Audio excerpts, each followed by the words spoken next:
Well, this is Mark Cooper then ahead of Cheltenham Town at home. Mark, what's the response from the players been like in training this week? Very good. We've worked really hard this week. So yeah, the intensity of the week's been really good. I think the players have enjoyed it.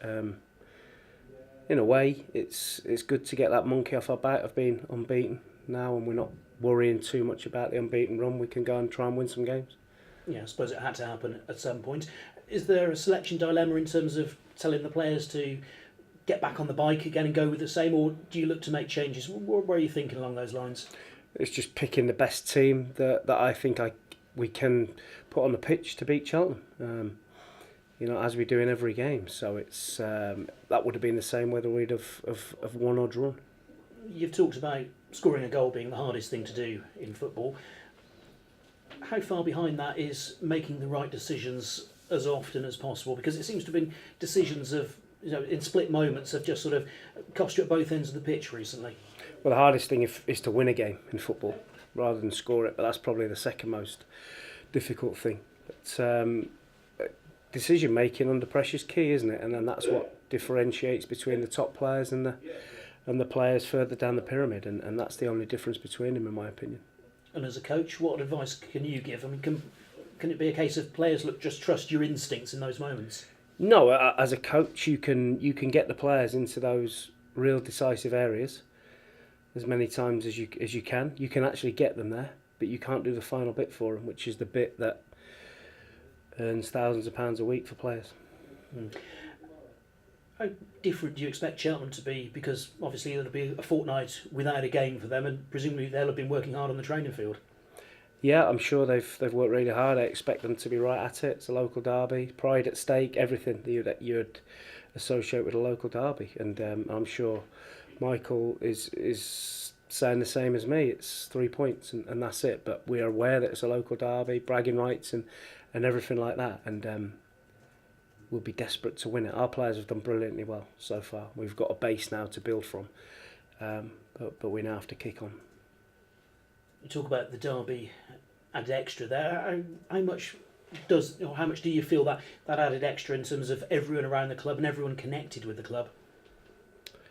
I think we try and keep it for me and the playing staff, football staff, the coaching staff. It's for us. We try and keep that. We try and keep a lid on that, and we work over at Chippenham and training. We're out of the way, and we just try to focus on the job at hand, and that's trying to win a game of football on Saturday. Big day for Carl Winchester? No different than any other day. He's done it already this season. He did it in the first game this season, and he did that fine. I'm sure Carl sees it as another game. Yeah, he's played for Cheltenham, but he's now a Forest Green player. What do you know about Michael Duff? I know he was a good defender. He's built a reputation now working with Sean Dyche at Burnley, and Sean's trusted him with his under-23s. And he's got coaching credentials now over the last few years that he'll be looking to put in place at Cheltenham and try and build a legacy there. And from a personal perspective, thinking back to your days as a player, what were your favourite memories of playing in any derby? I think the memories come only if you win, really. But it's like at the end of the day, it's just a game, and it's 3 points. But it's always better to win the derby than not. Have you got a message to the supporters for this weekend? Just get behind us as normal. The supporters have been good so far, and long may that continue. Injuries. A few players were struggling when they came off at Sixfields. How are Ruben Reid and also Robert Sanchez, who got through the 90? Yeah, everybody's trained today, so we've got a fully fit squad to pick from. Excellent. Before the game, pink warm-up tops in aid of the Thorstein Press Centre at Cobbold House. How important is it to show, I suppose, a bit of solidarity locally for a local cause? Yeah, it's very important. Charities like that, we need to be supporting, and it's an initiative that we asked Cheltenham Town to get on board with at our stadium, and they've took us up on that. So it's important that we support these charities for certain. And I suppose it does show that some things are actually bigger than football, doesn't it? Of course, and it puts into perspective You know, it is just a football game. And how much does it actually, or how good is it that this is something that men can get involved in? Because sometimes with breast cancer, even though men can get it, men don't always know what to do or feel that they can get involved with supporting it as a cause. That's right. It's important that everybody gets involved and shows their support for the charity, and we'll certainly be doing that on Saturday. Thank you, good luck. Thank you. Mark, you spoke after the game on Saturday about at times the team didn't play how they usually play, how you want them to play. How important is having, maintaining the identity, especially in a high magnitude game?